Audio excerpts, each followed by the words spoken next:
తెలంగాణ సాగు తాగునీటి కష్టాలు తీర్చేందుకు అపర భగీరథుడు కేసీఆర్ కాళేశ్వరం ప్రాజెక్టు నిర్మించారు. కాళేశ్వరం ప్రాజెక్టు నిర్మాణంతో తెలంగాణ బీడు భూములు పంట పొలాలుగా మారాయి. తెలంగాణ సస్యశ్యామలంగా మారింది.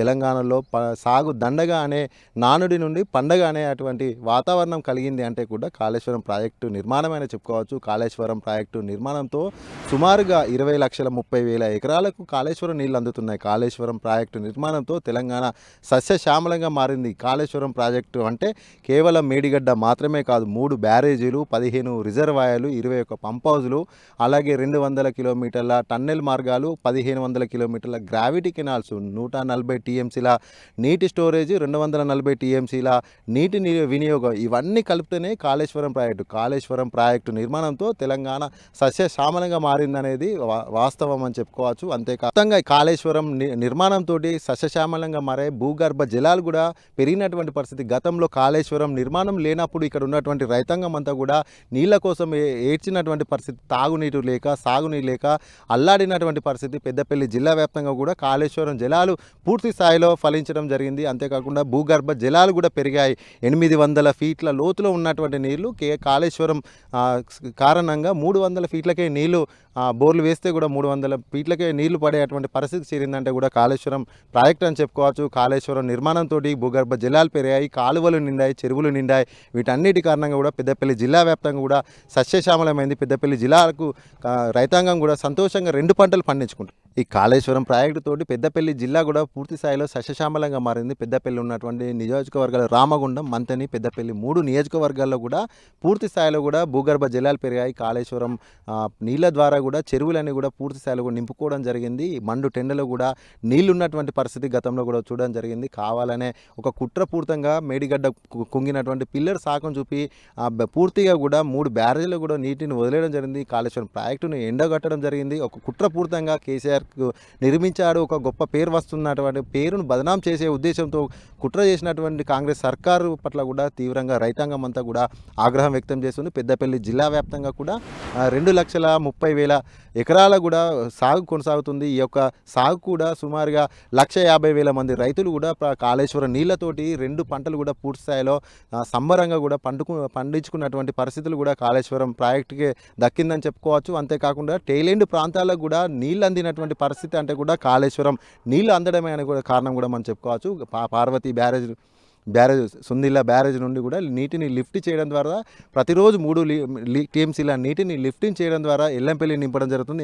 ఎల్లంపల్లి నుండి కూడా మళ్ళీ నంది పంప్ హౌస్కి వెళ్తుంది. మనం ప్రస్తుతం సుందిల్ల బ్యారేజ్ నుండి మనం ఎల్లంపల్లి ప్రాజెక్టు వద్దకు వెళ్దాం. కాళేశ్వరం ప్రాజెక్టులో ఎల్లంపల్లి ప్రాజెక్టు కూడా చాలా కీలకమైనది. ఏదైతే 3 బ్యారేజీలు ఉన్నాయో అన్నారం, సుందిల్ల, మేడిగడ్డ, లక్ష్మీ, సరస్వతి, పార్వతి 3 బ్యారేజీలకు సంబంధించినటువంటి నీళ్ళని కూడా బాహుబలి మోటార్ల సాయంతో లిఫ్ట్ చేయడం జరుగుతుంది. ఆ లిఫ్ట్ చేసినటువంటి నీళ్ళని కూడా ఎల్లంపల్లికి చేరుకోవడం జరుగుతుంది. ప్రస్తుతం మనం పెద్దపల్లి జిల్లా గోదావరి కని రామగుండంలో ఉన్నటువంటి ఎల్లంపల్లి ప్రాజెక్టు వద్ద ఉన్నాం. ఈ ఎల్లంపల్లి ప్రాజెక్టు యొక్క పూర్తి కెపాసిటీ 20 టీఎంసీలు.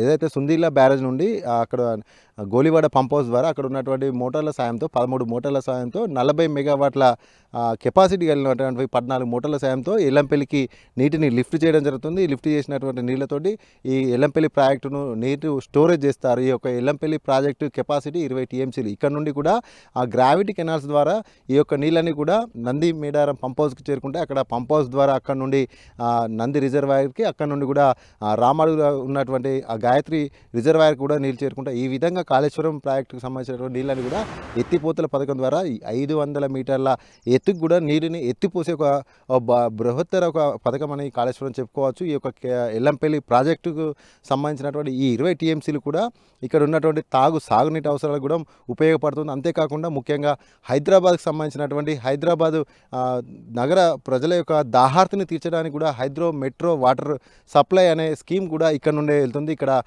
ఎల్లంపల్లి ప్రాజెక్టుకు సమీపంలో ఉన్నటువంటి మురుమూడు పంప్ హౌస్ దగ్గర ఇక్కడ హెచ్ఎండబ్ల్యూఎస్ ప్లాంట్ కూడా ఉంటుంది. ఇక్కడ ఈ పంప్ హౌస్ ద్వారా నిత్యం రోజు పైప్ లైన్ ద్వారా కూడా హైదరాబాద్కి త్రాగునీరు కూడా ఈ యొక్క ఎల్లంపల్లి ప్రాజెక్టు నుండే చేరుకుంటుంది. కాబట్టి ఈ యొక్క గోదావరి నీళ్ళన్నీ కూడా ఒడిసిపట్టి ఒక తెలంగాణ రాష్ట్రానికి తాగునీటి కష్టాలు తీర్చడానికి నిర్మించింది ఒక కాళేశ్వరం ప్రాజెక్ట్ అని మనం చెప్పుకోవచ్చు. ఈ యొక్క కాళేశ్వరం ప్రాజెక్టుకు సంబంధించినటువంటి నీళ్ళన్నీ కూడా ఇక్కడ నుండి ఈ ఎల్లంపల్లి ప్రాజెక్టు నుండి కూడా పెద్దపల్లి జిల్లా కూడా సాగు విస్తీర్ణం పెరిగింది. ఇక్కడ నుండి రామగిరి, మంతని, కమాన్పూర్, అలాగే కాలువ శ్రీరాంపూర్, ఓడేడు ఇవన్నిటి కూడా సాగునీరు, ఇటు ధర్మారం ఇవన్నీ కూడా సాగునీరు కూడా ఈ యొక్క కాళేశ్వరం ప్రాజెక్టులో భాగంగానే ఇవన్నీ కూడా సాగు విస్తీర్ణం పెరిగిందని అనుకోవచ్చు. ఎందుకంటే ముఖ్యంగా గతంలో కాళేశ్వరం నిర్మాణం కాకముందు కూడా ఈ టేలేండు ప్రాంతాలకు కూడా నీళ్లు వచ్చేవి కావు, సాగునీళ్ళు. కానీ కాళేశ్వరం ప్రాజెక్టు నిర్మాణంతో ఎల్లంపల్లి ప్రాజెక్టులో 20 టీఎంసీల నీటి స్టోరేజ్ తోటి టేలేండు ప్రాంతం, పెద్దపల్లి జిల్లాలో ఉన్నటువంటి టేలేండు ప్రాంతానికి కూడా ముఖ్యంగా కాలువ శ్రీరాంపూర్, చిన్నరాత్పల్లి, పెద్దరాత్పల్లి, కాకర్లపల్లి, సూరయ్యపల్లి, రామగిరి, కమాన్పూర్ ఈ ప్రాంతాలన్నిటి కూడా గుండారం రిజర్వాయర్, ఇక్కడ నుండి ఎల్లంపల్లి ప్రాజెక్టు నుండి గుండారం రిజర్వాయర్గా అదొక విధానంగా నీళ్లు వెళ్తుంటాయి. అంతేకాకుండా అలాగే రామగుండం మున్సిపల్ కార్పొరేషన్ ప్రజల యొక్క దాహార్తిని తీర్చడానికి కూడా వాటర్ సప్లై చేస్తుంటుంది. అంతేకాకుండా పెద్దపల్లిలో ఉన్నటువంటి కాలువ శ్రీరాంపూర్ ఓదెల మండలానికి, అలాగే ఇక్కడ ఉన్నటువంటి మెయిన్గా ఎస్ఆర్ఎస్పికి వచ్చేటువంటి కెనాల్లో కూడా ఈ యొక్క నీళ్ళని కూడా ఎల్లంపల్లి నుండి వెళ్ళి L18, L24, L14, L28 అలాగే D83 కెనాల్లో కూడా ఈ యొక్క గ్రావిటీ కెనాల్ ద్వారా ఈ యొక్క ఎల్లంపల్లి ప్రాజెక్టు నుండి ఈ నీళ్ళని కూడా వెళ్తుంటాయి. కాబట్టి కాళేశ్వరం ప్రాజెక్టు ద్వారానే తెలంగాణలో సాగు విస్తీర్ణం పెరిగింది. పెద్దపల్లి జిల్లా వ్యాప్తంగా కూడా సాగు మరింత పెరిగిందని చెప్పుకోవచ్చు. పెద్దపల్లి జిల్లాలో భూగర్భ జలాలు కూడా పైకి చేరుకున్నాయి, చాలా ఎత్తు వరకు కూడా చేరుకున్నటువంటి పరిస్థితి. గతంలో కాళేశ్వరం ప్రాజెక్టు లేనప్పుడు ఇవన్నీ కూడా 2 పంటలు పండేటువంటి పరిస్థితి లేదు. కానీ కాళేశ్వరం నిర్మాణంతో పూర్తి స్థాయిలో కూడా పెద్దపల్లి జిల్లా వ్యాప్తంగా కూడా సుమారు 2,30,000 ఎకరాల్లో కూడా 2 పంటలు కూడా పూర్తి స్థాయిలో పండినటువంటి పరిస్థితి కూడా కాళేశ్వరం నిర్మాణంతో జరిగిందని కూడా మనం చెప్పుకోవచ్చు. తెలంగాణ రాష్ట్రం సస్యశ్యామలమైంది కూడా మనం చెప్పుకోవచ్చు. తెలంగాణ జీవాధారమైనటువంటి కాళేశ్వరం ప్రాజెక్టులో నంది పంప్ హౌస్ కూడా చాలా కీలకమైనటువంటిది. ఏదైతే ఈ 3 బ్యారేజీలు ఉన్నాయో, లక్ష్మి, సరస్వతి, పార్వతి, 3 బ్యారేజీలు నుండి నీటిని 500 మీటర్ల నీటిని ఎత్తిపోయడం, భారీ మోటార్ల సాయంతో నీటిని ఎత్తిపోవడం జరుగుతుంది. అక్కడ నుండి నీరన్నీ కూడా ఎల్లంపల్లి ప్రాజెక్టు చేరుకుంటాయి. 20 టీఎంసీల కెపాసిటీ ఉన్నటువంటి ఎల్లంపల్లి ప్రాజెక్టు చేరుకుంటాయి. ఎల్లంపల్లి ప్రాజెక్టు నుండి కూడా గ్రావిటీ కెనాల్ ద్వారా పెద్దపల్లి జిల్లా నందిమేడారం గ్రామంలో ఉన్నటువంటి నంది రిజర్వాయర్, నంది పంప్ హౌస్కి కూడా గ్రావిటీ కెనాల్స్ ద్వారా ఈ కాళేశ్వరం నీళ్లు చేరడం జరుగుతుంది. ఇక్కడ నుండి కూడా ఇక్కడ ఉన్నటువంటి భారీ మోటార్ల సాయంతో 127 మెగావాట్ల కెపాసిటీ ఉన్నటువంటి 7 మోటార్లు కూడా ఇక్కడ నంది పంప్ హౌస్లో ఉన్నాయి. ఇక్కడ ఈ మోటార్లు కూడా ప్రతిరోజు కూడా నీటిని లిఫ్ట్ చేయడం జరుగుతుంది. నీటిని లిఫ్ట్ చేస్తే కూడా ఒక రోజుకు 3,600 క్యూసెక్ల నీటిని ఎత్తిపోవడం జరుగుతుంది. దీంతో పాటుగా ఈ నంది పంప్ హౌస్ నుండి నంది రిజర్వాయర్కి నీటిని ఎత్తిపోవడం జరుగుతుంది.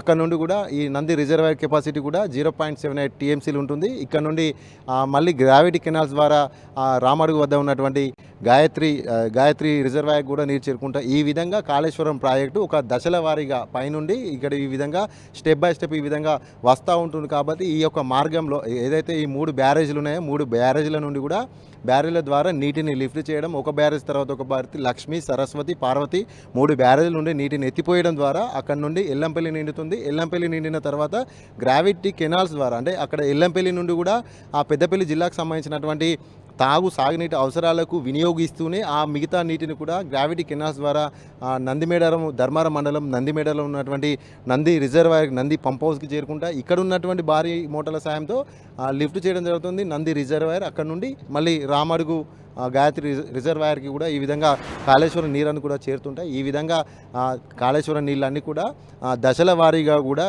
ఎత్తిపోయడం జరుగుతుంది. రిజర్వాయర్లు, చెరువులు, వాగులు, కాలువలన్నీ కూడా నింపడం జరుగుతుంది. ఈ విధంగా కూడా కాళేశ్వరం ప్రాజెక్టు యొక్క పూర్తి కెపాసిటీ కూడా ఈ విధంగా కొనసాగుతుంది. కాబట్టి తెలంగాణ రాష్ట్ర జీవనాడిగా కాళేశ్వరం ప్రాజెక్టును పిలుస్తుంటారు. కాళేశ్వరం ప్రాజెక్టు పూర్తి నిర్మాణం అయినప్పటి నుండి కూడా తెలంగాణ పూర్తి స్థాయిలో కూడా సస్యశ్యామలమైంది.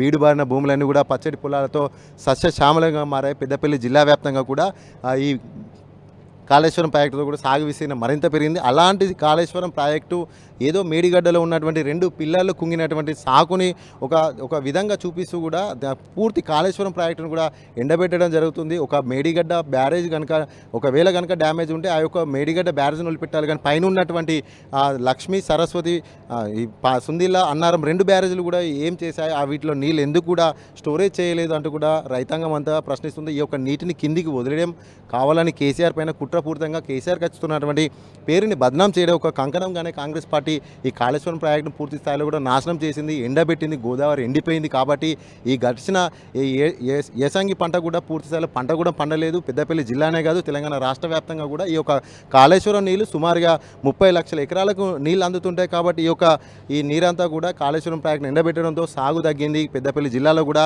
2 పంటలు పండించుకున్నటువంటి రైతు కూడా ఒకే పంటకు కూడా పరిమితమైనటువంటి పరిస్థితి. మొత్తంగా కాళేశ్వరమే తెలంగాణకు జీవనాడి అని చెప్పుకోవడానికి ఇవన్నీ కూడా మనం ఒక ఉదాహరణ చెప్పచ్చు. రైతులు ఇస్తున్నటువంటి ఫీడ్బ్యాక్ మనం చూడొచ్చు. ఎందుకంటే రైతులు గతంలో బీఆర్ఎస్ సర్కార్ హయాంలో కేసీఆర్ పాలనలో ఎంత సుభిక్షంగా ఉన్నాము, ఇప్పుడు పరిస్థితి ఏ విధంగా ఉందా అంటూ కూడా గ్రామాన కూడా ఈ యొక్క పరిస్థితి రైతులందరూ మనకు వివరిస్తూ వెల్లడిస్తూ ఆవేదన చెందుతున్నటువంటి పరిస్థితి కూడా మనం చూస్తున్నాం.